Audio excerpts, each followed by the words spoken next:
저는 오늘 말씀의 제목을 보배를 담은 질그릇이라고 하는 제목을 가지고 말씀 나누기를 원합니다. 우리가 연초가 되면은요, 참 하나님 앞에 헌신하겠습니다, 충성하겠습니다, 열심을 다해서 신앙생활 하겠습니다 결단을 합니다. 기도 생활이면 기도 생활, 주일 성수면 주일 성수, 말씀을 읽고 묵상할 것도 우리가 결단합니다. 또 구제하고 이웃을 섬기는 일들도 참 우리가 결단을 해봅니다. 이렇게 단단하게 마음을 먹었는데 겨울이 지나고 이렇게 새싹이 막 돋아날 봄쯤 되면은 그때부터 몸이 나른해지기 시작하고, 이 신앙생활조차도 참 나른해지기 시작하는 그런 경우가 있습니다. 죽도록 충성하겠다고 그렇게 결단했습니다. 부흥회 때. 그래도 조금 지나고 나면 어떻습니까? 충성은 고사하고 이런 핑계 저런 핑계 대면서 예배 생활도 소홀하게 되는 것이 우리 모습이 아닌구나, 아닌 건가 하는 생각이 들 때가 있습니다. 그럴 때면 나 자신에 대해서 화가 날 때가 있어요. 그렇죠? 나는 이것밖에 안 될까? 그래서 작심삼일이 되면 자기 자신에 대해서 막 실망하게 되고 화가 날 경우가 많습니다. 사랑하는 성도 여러분, 그러나 낙심하지 말기를 바랍니다. 나는 가망이 없다, 나는 개선의 여지가 없다, 그럴 때 낙심하지 마세요. 하나님은 능치 못할 일이 없는 분임을 믿으시기를 바랍니다. 희망이 전혀 없는 사람도 하나님 손에 붙들림 받으면 하나님께서 그 사람을 위대하게 세워주시고 쓰시는 줄로 믿으시기를 바랍니다. 그 대표적인 사람이 오늘 본문 말씀을 기록한 사도 바울입니다. 여러분, 사도 바울은 과거에 어떤 사람입니까? 철저하게 율법을 의지했던 사람입니다. 그는 세상 학문을 의지했던 사람입니다. 자신의 가문을 자랑했던 사람입니다. 그런데 그가요, 예수님의 손에 딱 다메섹 도상에서 붙들림 바 되니까 이 사람이 180도 새로운 사람이 되었어요. 할렐루야. 오늘 우리도 누구의 손에 붙들림 바 되면, 예수님의 손에 붙들림 바가 되면 우리도 180도 달라지는 정말로 하나님이 기뻐하시는 사람이 될 줄로 믿습니다. 오늘 본문을 기록한 사도 바울은 자기 자신이 뼈저리게 느꼈습니다. 과거에 예수님을 믿는 성도들을 무조건 잡아 감옥에 가두었던 사람입니다. 핍박했던 사람입니다. 그런 사람이 예수님의 손에 붙들림 받으니까 그는 어떤 두려움도 무서움도 없이 하나님의 복음을 전하는 사람이 되었던 것을 알 수 있습니다. 그래서 오늘 바울은 본문 말씀에서 사람을 비유하되 질그릇에 비유하고 있는 모습을 보게 됩니다. 여러분, 질그릇은요, 반드시 만든 분이 있다는 것을 알 수 있어요. 또 질그릇은 뭐예요? 깨지기 쉽다는 것도 알 수 있어요. 질그릇이라고 하는 것은 아름답지 않다는 것도 알 수 있어요. 여러분, 그렇지만 저와 여러분은 누가 창조하셨어요? 하나님이 창조하시고 만드신 줄로 믿으시길 바랍니다. 키가 작다고 해서, 얼굴이 다른 사람보다 조금 못났다고 해서, 내가 다른 사람보다 재능이 조금 없다고 해서 여러분 낙심하지 말기를 바랍니다. 키가 작은 사람이 큰 일들을 하더라고요. 나 본래 형도 보니까 키가 작은 사람인데 아주 당당하게 많은 일을 했어요. 신체가 작거나 크고가 문제가 아니라 우리 가운데, 이 질그릇 가운데 누구를 모셨는가가 중요한 줄로 믿습니다. 할렐루야. 오늘 우리는 하나님의 걸작품입니다. 믿습니까? 그러므로 오늘 본문에 보니까 이 질그릇과 같은 우리는 스스로 나약하고 연약해서 좌절도 겪고 실망도 있고, 그리고 우겨쌈을 당할 때 당하고, 그리고 넘어지고 쓰러지고 자빠질 수 있습니다. 이렇게 사방으로 우겨쌈을 당하고 당황스러운 일을 만나고 박해를 받고 거꾸로 뛸을 당할 수 있습니다. 그런데 이런 고난을 당하면 믿음의 사람들이 포기하기 쉽지만은, 그러나 바울은 우리가 사방으로 우겨쌈을 당하여도 쌓이지 아니하며 답답한 일을 당하여도 낙심하지 아니하며 핍박을 받아도 버림받지 아니하며 거꾸로 뚫림을 당하여도 망하지 아니한다 말씀해주고 있어요. 언제? 예수님을 내 마음속에 영접할 때 그렇다는 거예요. 그것을 사도 바울은 내 질그릇과 같은 인생 가운데 보배를 내 마음 가운데, 나의 삶 가운데 가졌기 때문이라고 그가 이야기해주고 있음을 보게 됩니다. 먼저 우리가 오늘 말씀을 통해서 깨달을 것은, 내 자신이 질그릇이라고 하는 것을 깨달을 때 우리가 올바르게 주님을 의지할 줄로 믿습니다. 여러분, 우리가 살다 보면 앞으로 나갈 수도 없고 뒤로도 물러갈 수 없는 진퇴양난의 그런 상황에 빠질 때가 참 많습니다. 이럴 때 낙심되고 심령이 찢기고 또 몸도 산산조각이 나는 것 같습니다. 이처럼 부서지기 쉬운 존재가 바로 질그릇과 같은 인생이에요. 그런데 본문 7절에 보니까 우리가 이 보배를 질그릇에 가졌으니 라고 이야기해 주고 있어요. 흙으로 빚어서 만든 그릇이 무슨 그릇이라고요? 질그릇. 지금부터 2000년 전 예수님 당시에는요, 이렇게 예쁜 도자기가 있던 시절이 아니에요. 흙으로 초벌구이해서 그냥 투박한 그런 질그릇이 있던 그런 시대였습니다. 이렇게 흙으로 빚어진 연약한 존재, 깨어지기 쉬운 존재, 이렇게 나약한 존재가 바로 인간이라는 거예요. 여러분, 신앙은 내가 연약한 존재다 라고 하는 것으로부터 내가 하나님 앞에 온전히 나아갈 수 있는 그런 믿음을 갖게 됩니다. 여러분, 철학이나 문학도 마찬가지입니다. 인생이 얼마나 허무한가 이것을 깨달을 때부터 자기 자신을 끊임없이 추구하고 갈망하고 찾아나가는 것이 철학이 아니겠습니까?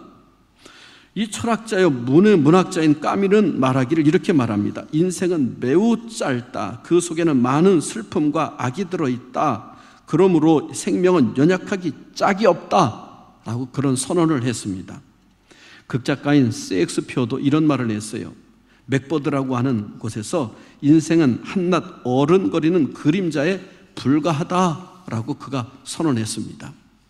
여러분, 우리 인생에 무슨 힘이 있겠습니까? 수백만 평의 땅을 가지고 있다 할지라도요, 여러분 아무리 부자라 할지라도요, 아무리 높은 권력을 가지고 있는 권력자라 할지라도요, 한순간에 무너지더라고요. 이번에 대한항공 창업한 조중훈 회장 보니까요, 아무리 큰 항공회사를 가지고 있어도요 70간 넘은 나이에 그렇게 갑작스럽게 세상을 떠나는 모습을 보았습니다.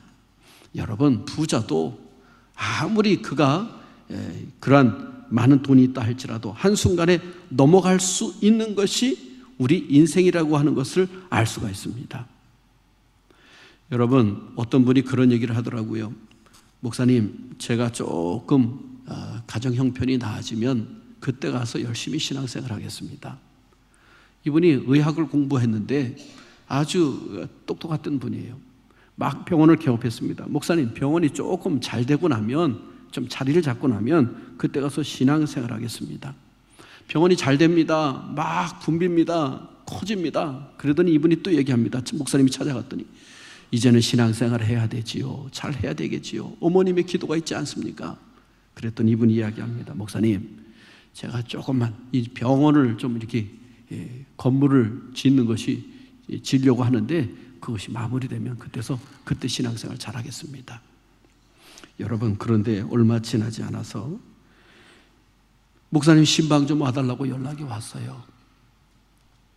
그래서 이 목사님이 신방을 가보니까 어떤 일이 벌어졌냐면 이분이 얼굴에는 황달기가 가득 들어있어서 자기 병원에 입원해 있는 거예요. 병원 원장이 자기 병원에 입원해 있는 거예요. 자기가 그토록 짓겠다라고 하는 새로 진 병원 건물에, 그리고 좋은 병실에 그가 입원해 있는 거예요. 가보니까 얼굴은 황달기로 가득 차 있고 배에는 복수가 가득 차 있고, 이제는 동료 의사들도 가망성이 없는 간암, 이제 말기 판정을 내려진 상태예요. 그때 목사님이 찾아가니까 이분이 목사님이 그때 오셔서 말씀하실 때 제가 그때 목사님 말씀을 들을 거려 라고 했다는 거예요. 여러분, 성경은 우리 인생은 풀과 같고 그 영화는 들의 꽃과 같다. 그리고 베드로전서 1장 24절에 말씀해 주고 있지 않습니까?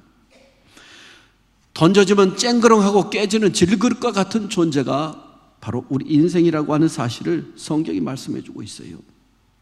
여러분, 최고의 권력, 인기가 우리의 인생에 결코 행복을 가져다 줄 수 없다는 것입니다.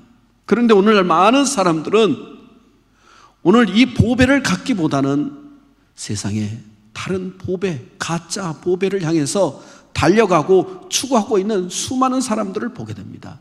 많은 시간을 투자합니다. 물질을 투자합니다. 자기 인생의 전부를 투자합니다. 그런데 마지막에 던져지면 깨진 것 같은 존재로 그냥 박살이 나고 많은 그런 성도들을 그리고 사람들을 보지 않습니까? 사도도 야고보서 4장 14절에 경고하기를 내일 일을 너희가 알지 못하는도다. 너희 생명이 무엇이뇨? 너희는 잠깐 보이다가 없어지는 안개니라. 여러분, 지혜가 있다고요? 건강이 있다고요? 물질이 있다고 자랑하지 마십시오. 하나님이 오늘 밤에 나를 데려가시면 그 모든 것도 다 아무 소용이 없다라고 하는 사실인 것입니다. 그러므로 여러분, 자기 자신을 절대적으로 신뢰하고 믿지 마십시오. 한순간에 무너질 수 있는 것이 우리 인생 질그릇이라고 하는 거예요. 반대로 어떤 분은 자기 자신을 너무나도 비하하는 분들이 있어요.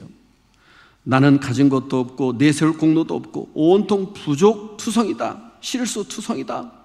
왜 나 같은 존재가 이 땅에 태어났을까? 왜 부모님은 나를 이 땅에 만드셔서 나를 이토록 정말로 자괴감에 빠지며 살도록 만들었을까?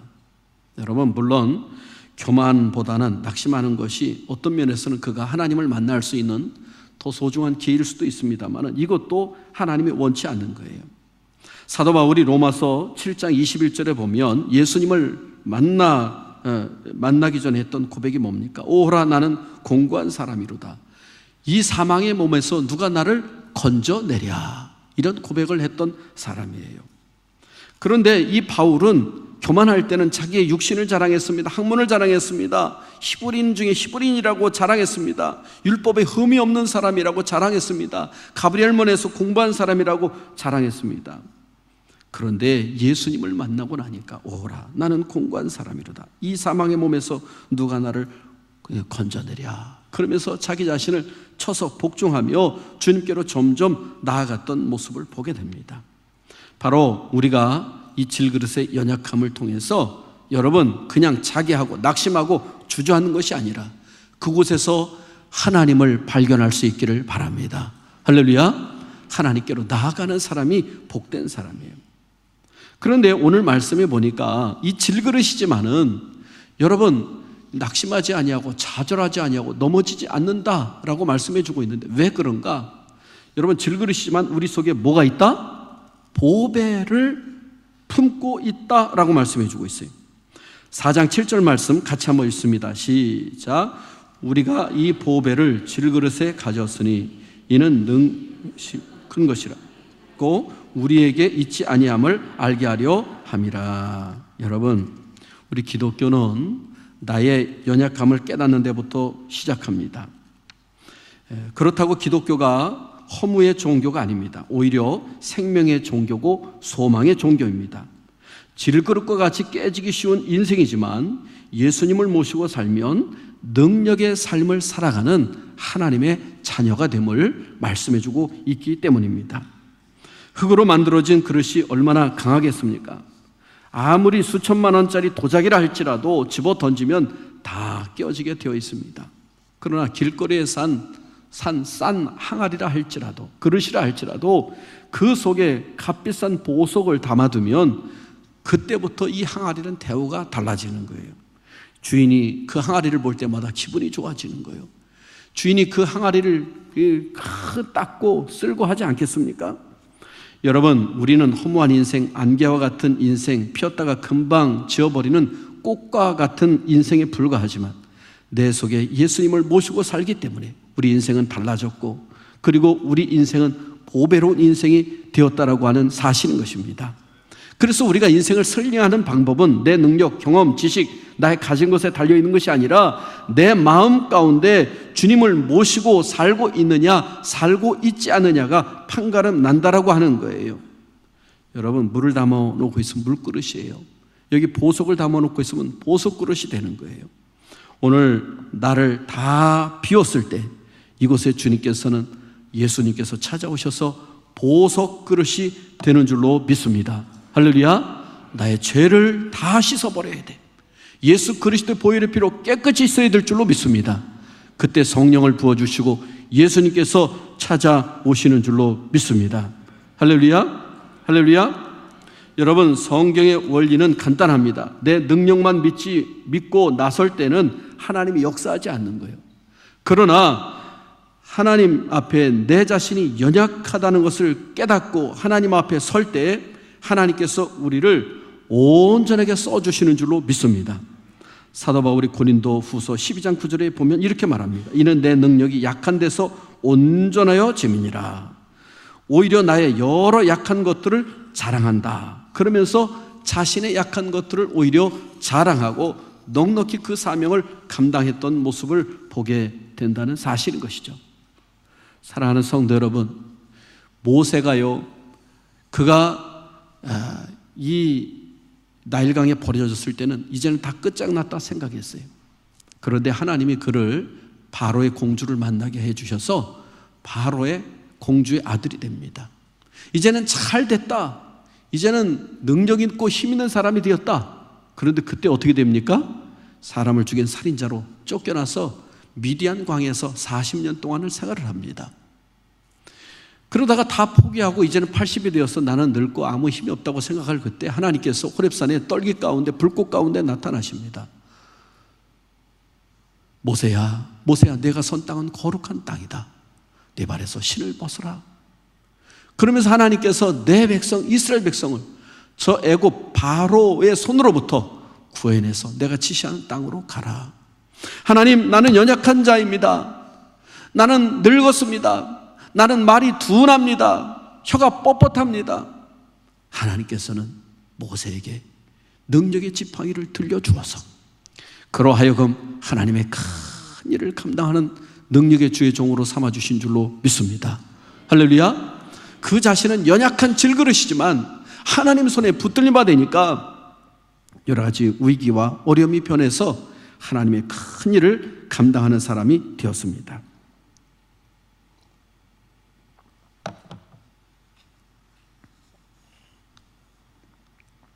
시냇가에 작은 돌들이 별로 쓸모없는 돌이지만은요, 하나님의 사람 다윗의 손에 붙들림 받으니까 그것이 골리앗 장군을 물리치는 훌륭한 물맷돌이 되었던 것을 우리는 잘 알고 있습니다. 여러분, 우리 어린아이가 보리떡 5개와 물고기 2마리를 우리 안드레의 손에 들려줬고 예수님에게 드렸더니 그 물고기 2마리와 보리떡 5개가 몇 명을 먹였어요?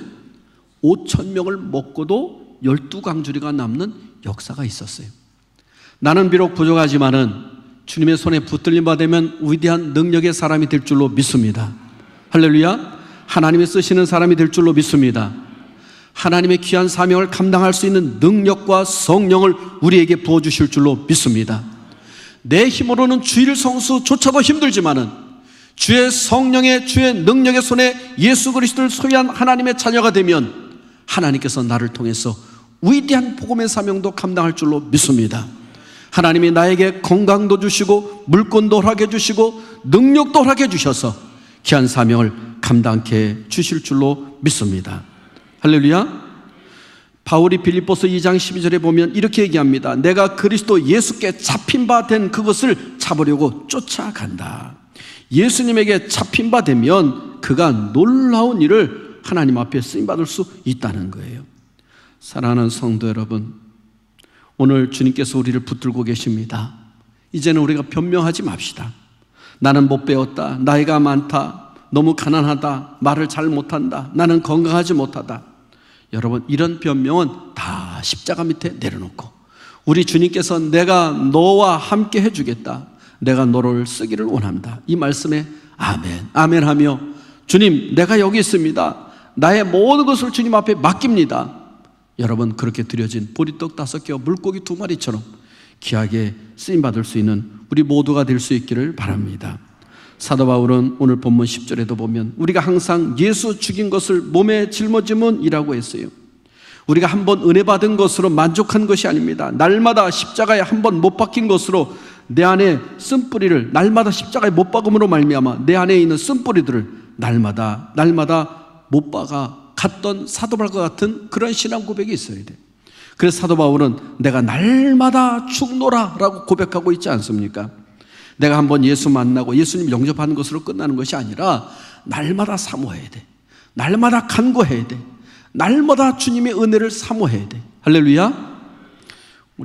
제가 여기 부임할 때도 한 목사님이 그러더라고요. 목사에게는 3가지 방이 있어야 된다. 하나는 무슨 방이 있어야 되냐 하면은 그런 방이 있어야 돼. 책방이 있어야 된대. 그 책을 연구를 열심히 하고 읽어야 된다. 또 하나는 골방이 있어야 된대. 뭐 해야 된다? 기도해야 하는 방이 있어야 된다. 또 하나는 무슨 방이 있어야 된다? 사랑방이 있어야 된다. 제가 기억을 해요. 이창훈 목사님이 했던 것 같은데 사랑방이 있어야 된다. 많은 사람들을 사랑하고 마음이 열려져 있어야 되고 거기에 진정한 뜨거운 대화가 있어야 되고 나눔이 있어야 된다. 그리고 부부간에도 아름다운 그러한 사랑이 있어야 된다. 제가 그 얘기를 들었던 것 같습니다. 여러분, 우리는요 끊임없이 경건 훈련을 해야 될 줄로 믿습니다. 우리 예수님을 내 마음속에 영접한 것으로 끝나는 것이 아니라 날마다 주님을 갈망해야 돼. 주님을 사모해야 돼. 그리고 주님 가지에 붙어 있도록 주님 나를 인도해 주시옵소서 끊임없이 기도해야 됩니다. 여러분, 이것이 경건의 훈련인 줄로 믿습니다. 할렐루야.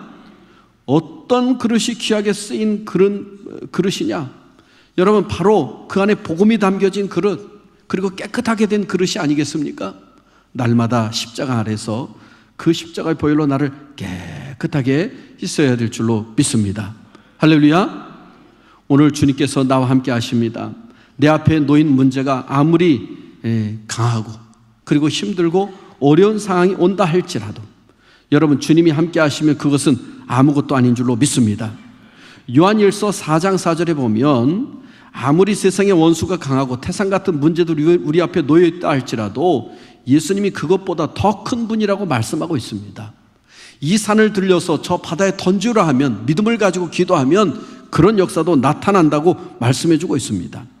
잠언 24장 16절에 보면 의인은 7번 넘어져도 다시 일어난다 말씀하고 있어요.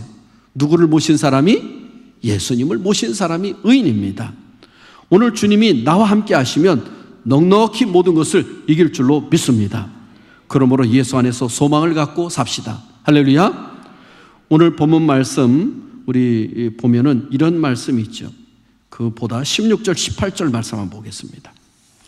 오늘 4장 16절부터 18절 말씀까지 같이 읽습니다. 시작. 그러므로 우리가 낙심하지 아니하노니 우리의 겉사람은 낡아지나 우리의 속사람은 날로 새로워지는 도다.